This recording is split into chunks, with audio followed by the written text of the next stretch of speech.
O vídeo já vai começar, mas antes, não se esqueça de se inscrever e ativar as notificações.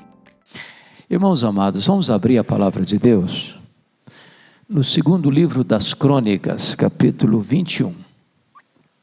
Segundo livro das Crônicas, capítulo 21.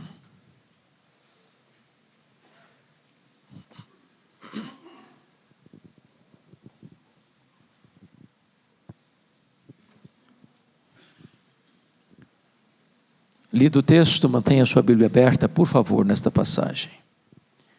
Está escrito assim: descansou Josafá com seus pais e foi sepultado com eles na cidade de Davi, e Jeorão, seu filho, reinou em seu lugar. Teve este irmãos, filhos de Josafá: Azarias, Jeiel, Zacarias, Azarias, Micael e Cefatias. Todos estes foram filhos de Josafá, rei de Israel. Seu pai lhes fez muitas dádivas de prata, ouro e coisas preciosas, e ainda de cidades fortificadas em Judá. Porém o reino deu a Jeorão, por ser o primogênito. Tendo Jeorão assumido o reino de seu pai, e havendo-se fortificado, matou todos os seus irmãos à espada, como também alguns dos príncipes de Israel. Era Jeorão da idade de 32 anos, quando começou a reinar, e reinou 8 anos em Jerusalém. Andou nos caminhos dos reis de Israel, como também fizeram os da casa de Acabe, porque a filha deste era sua mulher, e fez o que era mal perante o Senhor. Porém o Senhor não quis destruir a casa de Davi por causa da aliança que com ele fizera, segundo a promessa que ele havia feito de dar a ele sempre uma lâmpada e a seus filhos. Nos dias de Jeorão, se revoltaram os edomitas contra o poder de Judá e constituíram o seu próprio rei. Pelo que Jeorão passou adiante com todos os seus chefes e todos os carros com ele. De noite se levantou e feriu os edomitas que os cercavam e os capitães dos carros. Assim se rebelou Edom para livrar-se do poder de Judá até o dia de hoje. Ao mesmo tempo, se rebelou também Libna contra Jeorão, porque este deixara o Senhor, Deus de seus pais. Também fez altos nos montes de Judá, e seduziu os habitantes de Jerusalém à idolatria, e fez desgarrar a Judá. Então lhe chegou às mãos uma carta do profeta Elias, em que estava escrito: assim diz o Senhor, Deus de Davi, teu pai: porquanto não andaste nos caminhos de Josafá, teu pai, e nos caminhos de Asa, rei de Judá, mas andaste nos caminhos dos reis de Israel, e induziste a idolatria a Judá e os moradores de Jerusalém, segundo a idolatria da casa de Acabe, e também mataste a teus irmãos da casa de teu pai, melhores do que tu. Eis que o Senhor castigará com grande flagelo ao teu povo, aos teus filhos, às tuas mulheres e todas as tuas possessões. Tu terás grande enfermidade nas tuas entranhas, enfermidade que aumentará dia após dia, até que saiam as tuas entranhas. Despertou, pois, o Senhor contra Jeorão o ânimo dos filisteus e dos arábios que estão da banda dos etíopes. Estes subiram a Judá, deram contra ele e levaram todos os bens que se acharam na casa do rei, como também a seus filhos e as suas mulheres, de modo que não lhe deixaram filho algum, senão Jeoacás, o mais moço deles. Depois de tudo isto, o Senhor o feriu nas suas entranhas com enfermidade incurável, e aumentando esta dia após dia, ao cabo de 2 anos, saíram-lhe as entranhas por causa da enfermidade, e morreu com terríveis agonias. O seu povo não lhe queimou aromas, como se fez a seus pais. Era ele da idade de 32 anos, quando começou a reinar, e reinou 8 anos em Jerusalém, e se foi sem deixar de si saudades. Sepultaram-no na cidade de Davi, porém não nos sepulcros dos reis. Eu queria pensar com vocês sobre o risco de viver e morrer sem deixar saudades. A Bíblia diz que tudo o que foi escrito para o nosso ensino e a nossa advertência. O sábio é aquele que aprende com os erros dos outros, para não percorrer o mesmo caminho, sinuoso, escorregadio, que conduz à tragédia e à perdição. Eu queria olhar para esse texto em 3 perspectivas nesta manhã. Primeiro, privilégios. Segundo, perigos. Terceiro, prejuízos. Você pode repetir essas 3 palavras comigo? Privilégios, perigos, prejuízos. Aqui estamos falando de um rei chamado Jeorão, filho de um dos maiores monarcas de Judá, o rei Josafá, um homem de Deus, um homem que teve experiências profundas com Deus, um homem que foi muito generoso até com seus filhos, até excessivamente generoso, dando aos seus filhos ouro, prata, até cidades fortificadas. Mas um homem que tem como primogênito um jovem que vai desastradamente arruinar sua vida, arruinar sua família, arruinar sua nação. E vai embora, sem deixar de si saudades. Que privilégios teve esse moço? Primeiramente, veja comigo os versos 1 e 2, o privilégio de ter um pai piedoso. É muito curioso isso, irmãos, como um homem como Josafá, um homem de Deus, um homem probo, um homem piedoso, um homem honrado, um homem que deixou seu legado, ter um filho tão desastrado quanto este. Às vezes a gente fica perplexo ao ver isso na Bíblia, de homens piedosos terem filhos maus, e de homens maus, como Acais, ter um filho como Ezequias, um homem piedoso. Ter um pai piedoso é uma grande bênção, é um grande privilégio. Ter exemplo dentro de casa, ter modelo, ter paradigma, ter para quem olhar. Esse moço teve esse privilégio, mas esse moço teve um segundo privilégio. Ele herdou o reino, versículos 3 e 5, aos 32 anos de idade. Um reino pujante, rico, opulento, tinha tudo para fazer um trabalho melhor que seu pai, porque já tinha por trás dele todo o trabalho que seu pai já havia realizado, podia deslanchar, podia crescer, podia tornar-se maior que o pai. Ele recebe privilégios extraordinários, porque o texto nos informa, no versículo 5, porém o reino deu a Jeorão por ser o primogênito, ele era o herdeiro deste grande legado, deste grande reino, deste grande privilégio. É muito triste quando alguém, tendo privilégios nas mãos, os desperdiça, tendo oportunidades, as joga fora, tendo a bênção de crescer num lar estruturado, joga todo esse legado no lixo. É triste quando alguém, tendo oportunidade de continuar o legado da família e ser uma grande bênção para a sociedade, despreza tudo isso e joga tudo isso fora. Foi isso que aconteceu com esse jovem rei Jeorão. Mas aqui vem os perigos que ele enfrenta e por que os enfrenta. A vida, irmãos, é feita de decisões. Se tomarmos decisões certas, caminharemos por estradas planas. Se tomarmos decisões erradas, vamos sofrer as consequências. E vamos ver quais foram as decisões erradas que esse moço tomou. Em primeiro lugar, confira comigo no versículo 6. Ele errou no casamento. Andou nos caminhos dos reis de Israel, como também fizeram os da casa de Acabe, porque a filha de Acabe era sua mulher, e fez o que era mal perante o Senhor. Quando você vai para a história dos reis de Israel, você vai notar que Acabe foi o pior rei de Israel. Acabe casou-se com a pior mulher do mundo, Jezabel. Era feiticeira, era assassina, era mandona. Agora, você já imaginou ser genro da Jezabel?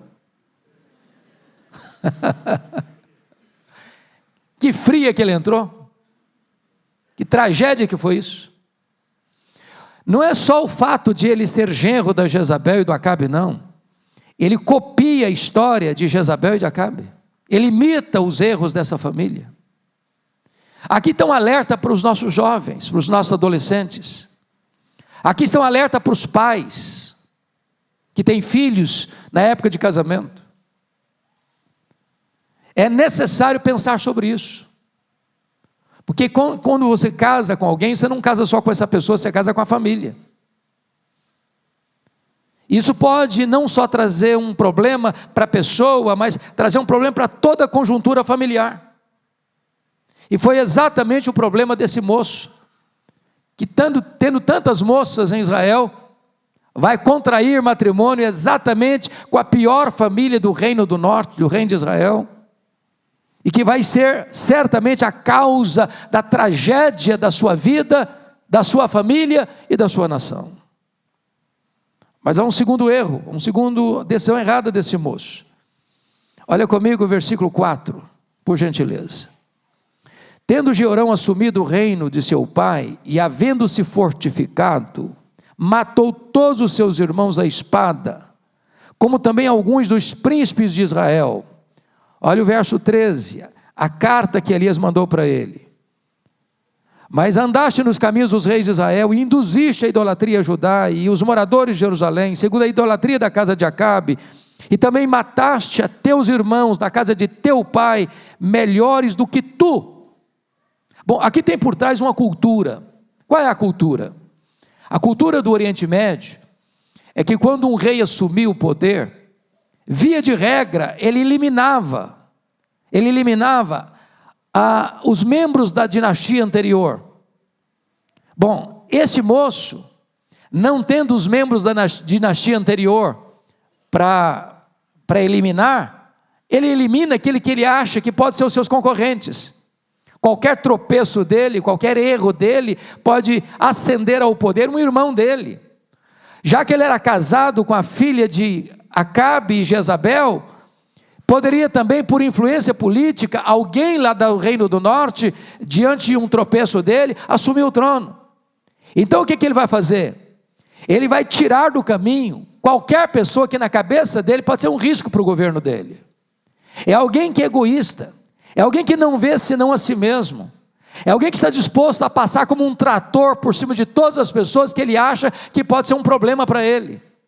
E esse homem então age com truculência, como um sanguinário, como um ditador perverso, como um homem que não respeita a família, que não respeita a dignidade da vida, que está disposto a derramar sangue desde que ele permaneça no poder. É uma tragédia um casamento errado, mas é uma tragédia maior ainda, quando você olha para a família sem amor, sem respeito, você atenta contra a própria família para prevalecer. É alguém que quer construir o seu sucesso sobre os escombros dos outros, ainda que esses outros sejam membros da própria família. Mas há uma terceira decisão errada na vida desse moço. Veja comigo, decisão errada agora não só quanto ao casamento, não só quanto à família, mas uma decisão errada quanto a Deus. Confira aí comigo os versos 11 a 13. Vejam vocês que ele está recebendo uma carta do profeta Elias. Está escrito: também fez altos nos montes de Judá, seduziu os habitantes de Jerusalém à idolatria. Preste atenção à palavra seduzir, porque quando você lê a história da Jezabel e do Acabe, eles impuseram a idolatria lá no reino do norte à força da baioneta e da espada, matando os profetas de Deus e impondo a idolatria à força, a falsa religião à força. Olha aí a misturança entre governança e religião, entre política e religião. Quando o Estado quer impor uma religião e impor a força, aqui o texto diz que ele impõe por sedução, ele induziu. Ele seduziu os habitantes de Jerusalém à idolatria. E diz o texto, e fez desgarrar a Judá. Ou seja, o pai deixou o povo servindo a Deus, e ele vai seduzir esse povo para desgarrar os seus súditos, desgarrar os membros da sua nação, os habitantes da sua nação, para servir a outros deuses. Versículo 12. Então lhe chegou às mãos uma carta do profeta Elias, em que estava escrita: assim diz o Senhor Deus de Davi, teu pai: porquanto não andaste nos caminhos de Josafá teu pai, nos caminhos de Asa, rei de Judá, mas andaste nos caminhos dos reis de Israel, e induziste a idolatria Judá, e os moradores de Jerusalém, segundo a idolatria da casa de Acabe. O que está acontecendo? Ele casou-se com a filha de Acabe, com a filha de Jezabel, e ele importa a religião idólatra da família da esposa dele, e impõe e implanta essa mesma religião idólatra aqui em Judá, que servia ao Deus vivo, ao Deus Todo-Poderoso.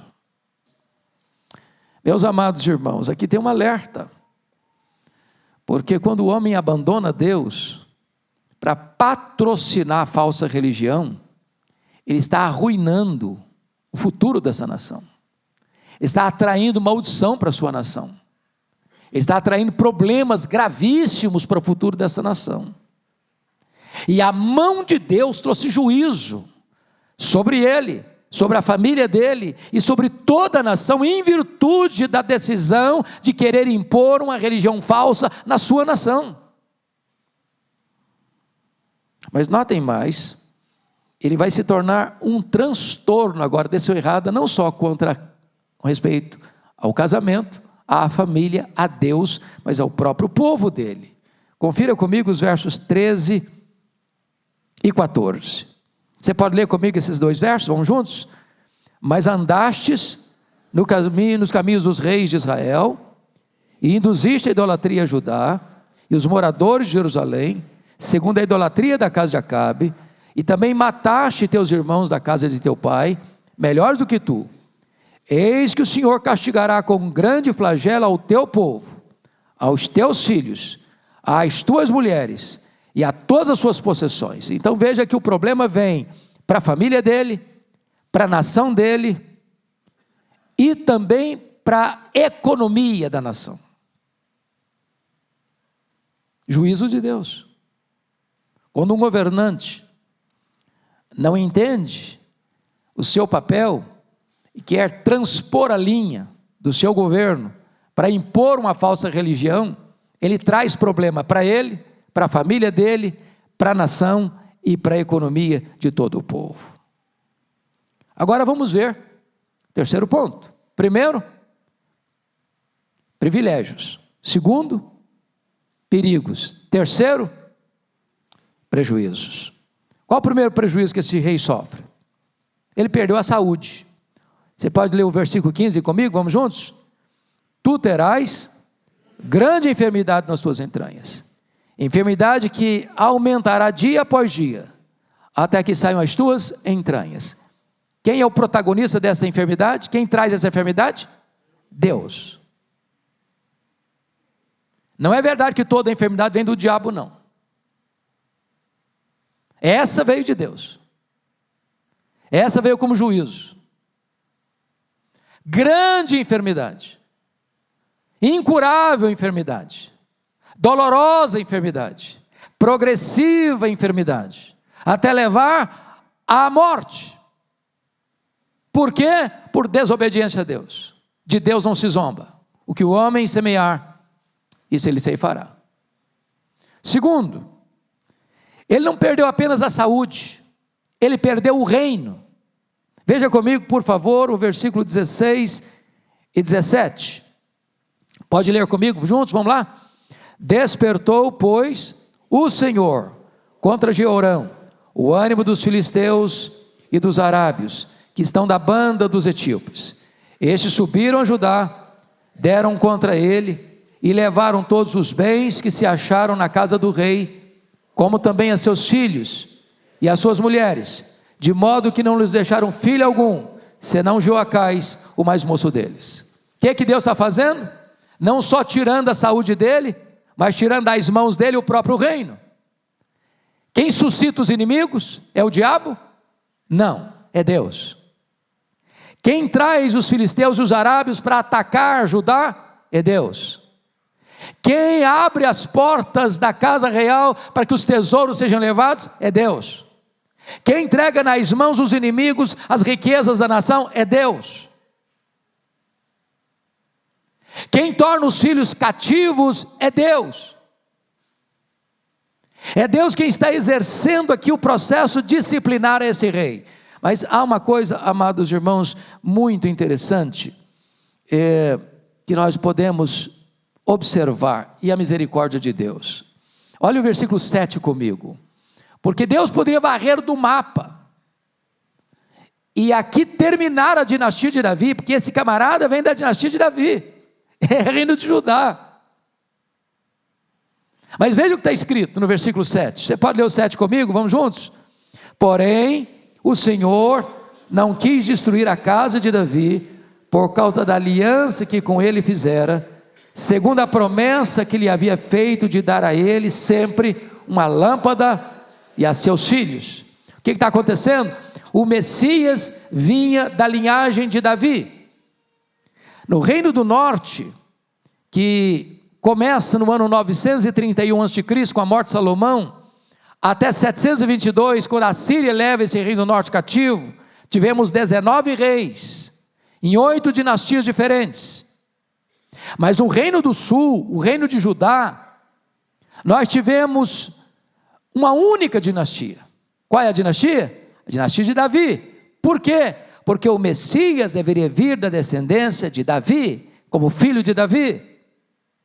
Mesmo com os erros, e está lá em 2 Samuel capítulo 7, com os erros que porventura viesse a acontecer, Deus disciplinaria, Deus traria a vara da disciplina, mas Deus não anularia o quê? A sua aliança com Davi, porque a promessa tem que se cumprir, o Messias há de vir, e o Messias vem da descendência de Davi. Mesmo com as loucuras de Joacás, Deus mantém-se fiel à sua aliança, à sua promessa, e não destrói o reino de Judá, para que a sua palavra se cumpra. Bendito seja Deus. Mas vejam vocês, meus amados irmãos, que este homem vai ter um grande prejuízo de perder o que mesmo? Também a sua família. Ele perde a saúde, ele perde o reino, ele perde a família. Olha o verso 17 comigo, leia comigo o verso 17, vamos juntos.